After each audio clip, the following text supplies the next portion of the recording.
Assalamualaikum warahmatullahi wabarakatuh. Waalaikumsalam warahmatullahi wabarakatuh. Innal hamdalillah nahmaduhu wa nasta'inuhu wa nastaghfiruh wa na'udzu billahi min shururi anfusina wa min sayyiati a'malina. May yahdihillahu fala mudhillalah wa may yudlilhu fala hadiyalah. Asyhadu an la ilaha illallah wa asyhadu anna Muhammadan abduhu wa rasuluh la nabiyya ba'da ma ba'du. Rabbi shrah li sadri wa yassir li amri wahlul 'uqdatam min lisani yafqahu qawli. Segala puji bagi Allah yang telah memberikan kita beribu-ribu nikmat, dan juga kita nggak lupa pada Nabi Muhammad SAW yang telah membawa umatnya dari zaman kegelapan sampai zaman terang benderang. Alhamdulillah di tempat ini malam hari di tempat kediaman Kak Yanti Susanti MPDI dengan memenuhi tugas akhir semester mata kuliah Nagom dengan dosen pengampu Ustadz Wildan Alwi MPDI, kami akan mewawancarai Kak Yanti Susanti MPDI, juara 2 Qiraat Mujawad Dewasa pada MTQ Nasional kemarin bulan Oktober 2022 di Banjarmasin ya? Iya, betul. Dan pernah menjuarai MTQ Antarbangsa DMDI pada tahun 2016 di Malaysia. Mohonnya kami izin mewawancarai. Oke. Sebelumnya kami pengen perkenalan dulu. Ya kan, perkenalan. Baik, Assalamualaikum warahmatullahi wabarakatuh. Waalaikumsalam warahmatullahi wabarakatuh. Selamat datang adik-adikku yang kakak banggakan dari Institut PTIQ Jakarta. Alhamdulillah, dengan senang hati kakak senang dan bangga bisa dikunjungi di sini. Perkenalkan, nama saya Yanti Susanti. Saya alhamdulillah sekarang mengabdi di Institut Ilmu Al-Quran Jakarta. Ya, jadi kita saudara. Iya. Saudara ya. Oke. Betul tadi alhamdulillah pernah menjuarai di Malaysia, itu MTQ Dunia Melayu Dunia Islam pada tahun 2016. Itu di peringkat kedua, alhamdulillah. Kemudian kemarin terakhir yang baru mewakili DKI Jakarta pada cabang Qiraat Mujawad Dewasa. Alhamdulillah. Ya. Itu barangkali. Ya, silahkan. Sudah Asbia. Menurut Kak Yanti, ya, pengertian dari ilmu nagom itu seperti apa? Oke. Baik. Dalam mata kuliah ilmu nagom Al-Quran, kita mempelajari tentang apa itu ilmu nagom Al-Quran. Ilmu nagom Al-Quran itu kita belajar ilmu yang mempelajari tentang seni membaca Al-Quran. Namanya seni berarti sesuatu yang diperindah. Oke, dari bacaan biasanya. Dari bacaan biasanya. Barangkali biasanya hanya dibawa dengan murattal gitu ya. Temponya biasa ketika dalam mempelajari ilmu nagom Al-Quran ini dia ada macam-macam makom yang dipelajari. Makanya ada tausih. Tausih itu adalah rumus awal atau pedoman dalam mempelajari ilmu nagom Al-Quran. Jadi intinya gini, ilmu nagom Al-Quran itu adalah ilmu yang mempelajari tentang seni. Seni dalam memperindah bacaan Al-Quran. Tentu tidak membelakangi dari kaidah-kaidah ilmu tajwid. Nah, jadi nggak boleh, wah lagu bagus, tapi ilmu tajwidnya kurang. Jangan sampai. Jadi kalau kata guru saya, ilmu tajwidnya itu adalah generalnya. Oh iya. Iya, kalau ilmu nagomnya bawahannya aja, anak buahnya gitu. Jadi memang tetap harus dalam kaidah-kaidah ilmu tajwid jangan sampai dibelakangi, jangan sampai ditinggalkan gitu. Nanti baru masuk kepada makom-makom lagunya, ada bayati, ada hijaz, ada soba dan seterusnya gitu. Jadi yang perlu diingat, ilmu nagom itu ilmu yang mempelajari tentang seni bacaan Al-Quran, memperindah suara, memperindah bacaannya, iramanya, gayanya dan lain sebagainya gitu. Baik, berarti sangat penting ya Kak belajar ilmu nagom itu. Penting, sebenarnya penting ya. Jadi penting yang digarisbawahi maksud saya di sini adalah kan tidak semua berbakat untuk menjadi seorang qori dan qori'ah. Kan tidak semua, karena Benar. menjadi seorang qori dan qori'ah itu juga harus didasari suara, didukung dengan suara yang bagus gitu. Tapi kan di setiap manusia tidak semuanya dikasih Allah anugerah suara yang bagus gitu.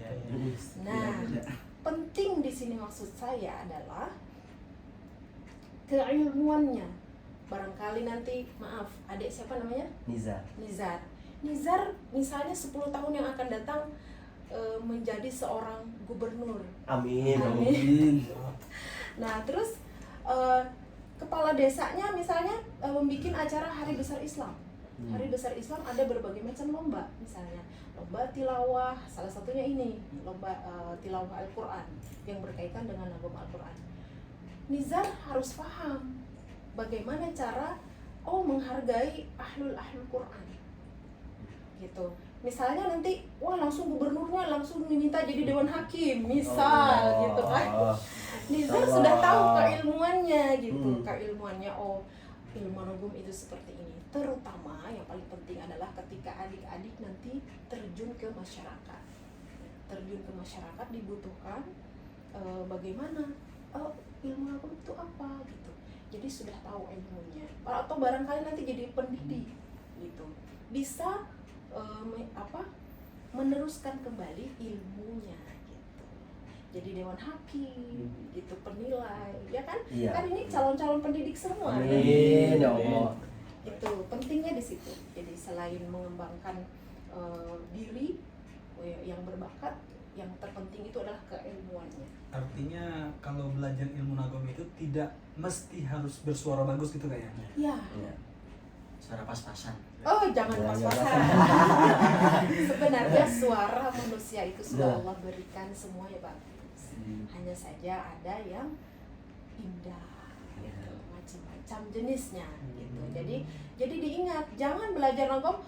Saya kan suaranya tidak bagus, gitu. Suara saya kan pas-pasan misalnya katanya tadi.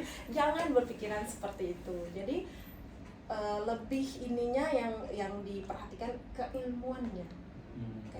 Barangkali nanti kita bisa mengajarkan lagi ke adik-adik kita gitu. Kemudian kita bisa menjadi dewan hakim, dewan juri dalam acara-acara nanti ketika terjun ke masyarakat. Itu yang terpenting. Kan ilmu kita ini kan kita amalkan lagi nanti ke masyarakat gitu. Udah, apalagi untuk kita yang bersuara pas-pasan ini Kak, yang istilahnya tidak bersuara indah lah gitu.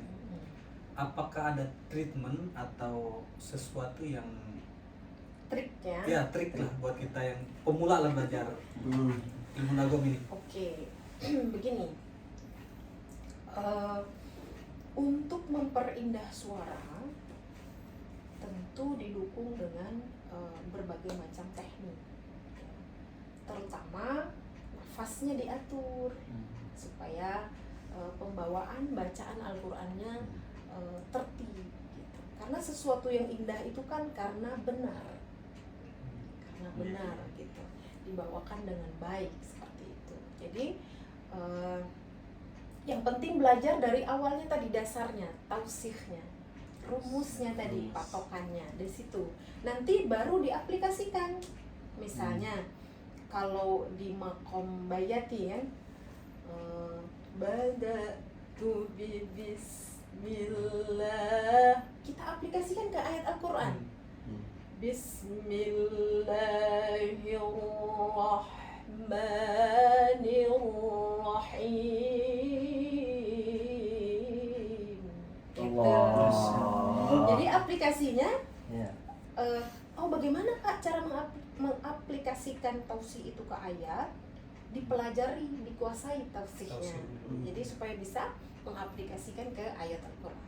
Artinya untuk pemula itu mesti harus tausihnya dikuasai, Iya, baru harus kita dikuasai. ke praktek ayat. Iya, harus dikuasai tausihnya. Karena ingat tadi, tausih tadi adalah rumus Rumus awal ya? Rumus dan patokan. Ini patokannya di situ. Tapi kalau misalkan kita ini kan emang suaranya emang rada-rada gitu kan. Rada-rada apa ini? Ya rada-rada. Gak bisa Emang dia dibilang. sih udah niat. Iya. Kita ini udah niat. Karena kan emang pelajaran beliau nih kita udah niat gitu Iya. kan. Tapi suara emang nggak mumpuni gitu kan. Kira-kira apa ada obatnya nggak sih gitu? Oke. Kalau masalah obat nih rada-rada gimana ya? Ada solusinya nggak gitu? Solusi, oke. Solusinya nggak gitu. Ingat yang tadi, yang kakak bilang tadi di awal, bahwa kita belajar ilmu nagom Al-Quran tidak mesti semata-mata untuk menjadi seorang qori dan qori. Iya. Kan niat kita membaguskan, memperindah. Allah itu kan suka yang indah-indah, yang bagus. Nah, niatnya ke situ. Jadi nagom ini tidak hanya tilawah, murattal, murattilil Qur'an tartila. Bagaimana tartil yang sebenar-benarnya? Tartil juga dipelajari di dalam ilmu nagom. Contoh, misalnya, apalagi kawan-kawan dari PT IKI nanti kan berkiprahnya menjadi imam masjid. Nah, terutama imam samuannya nanti ya. Gitu. Jadi bagaimana membaca surah Al-Fatihah yang baik? Dari sini ilmunya. Ya, jangan dikira dari ilmu nagom ini. Contoh misalnya, kalau belum belajar ilmu nagom Al-Quran, bacaannya A'udzubillahiminasyaitonirrajim, Bismillahirrahmanirrahim, Alhamdulillahirabbil alamin. Tapi setelah belajar ilmu nagom, pakai itu bayatinya. Misalnya A'udzu billahi minasyaitonir rajim. Bismillahirrahmanirrahim. Alhamdulillahi rabbil alamin. Gitu. Kan enak kan tartilnya enak gak sih? Enak Enak banget. banget. Sampai ngantuk. Gitu. Tapi kalau andai ini kita semua suaranya bagus atau misalkan kan atau kakak sendiri deh yang suaranya udah bagus gitu, Amin. itu cara merawat suara atau nafas panjang itu ada pantangannya atau apa gimana gitu? Kalau pantangan sih di awal-awal, kalau memang kita ingin menggeluti dengan serius, biasanya beda-beda ya. Ada yang qori'ah tuh ada yang pantangan, atau qori dan qori'ah itu ada yang mantang, ada juga yang tidak. Tapi bagusnya sih tidak gitu, supaya kita bebas mau makan apa aja gitu. Nah, terus yang penting adalah berlatih. Itu modal paling utama sebenarnya, berlatih dan terus berlatih. Ya, karena suara yang tadinya tidak bagus karena diasah terus, dilatih terus, maka akan bagus. Gitu. Walaupun suara bagus tapi tidak pernah dilatih, Iya. tidak menutup kemungkinan tidak akan menjadi bagus gitu. Sesuatu yang bagus itu kan karena diasah terus, dilatih terus gitu. Jadi jangan ada pantangan, berlatih aja. Awal-awal mungkin bunyinya aneh ya. Ada sekali itu. Jadi kadang kita ngerasa kayak bareng-bareng enak. Iya. Kalau pas sendiri kayak Beda jadinya suaranya. Nah, sebenarnya ketika saat bareng-bareng itu kesempatan. Kesempatan ya. Iya. Aibnya tertutup. Wah, iya pasti. Yuk, beliau aja langsung wah gitu. Gitu. Jadi pas saat bareng-bareng itu kesempatan untuk melatih memberanikan diri. Ketika disuruh oleh guru kemudian atau dosennya, kita sudah terbiasa berani. Karena tadi modalnya sudah sering bareng-bareng latihan. Gitu. Kalau kakak dulu juga seperti itu. Belum. Jadi pertama berlatih. Kedua baru beranikan diri. Berarti mental. Nah, gitu. Kalau belajar kakak sendiri kalau lagi maksudnya belajar itu dulu itu kapan sih awal-awal mau belajar gitu, belajar nagom? nagom ini ya. Hmm. Oke. Kalau ngaji ya pasti kita udah dari kecil diajarkan ya. Tapi kalau untuk yang tilawah ini, kalau nggak salah kakak itu mulai belajar kelas 6 SD. Allah, Masya Allah. Dari kelas 6 SD itu baru dikenalkan dengan macam-macam lagu, tapi masih tartil, murotal, Murotal. belum tilawah. Lalu setelah kakak dapat beasiswa di kelas pas udah duduk di kelas SMA, sekolah SMA, kakak dapat beasiswa untuk disekolahkan ke pondok pesantren di Bogor. Kakak masih ingat salah satu pesantrennya adalah pesantren Al-Quran Al-Itqon di Bogor. Di situ kakak ditempa, dibina dan dikenalkan, oh tilawah itu seperti ini, nada-nadanya seperti ini terus, dan alhamdulillah membuahkan hasil. Gitu. Cut dulu dah, Kat. kesemutan.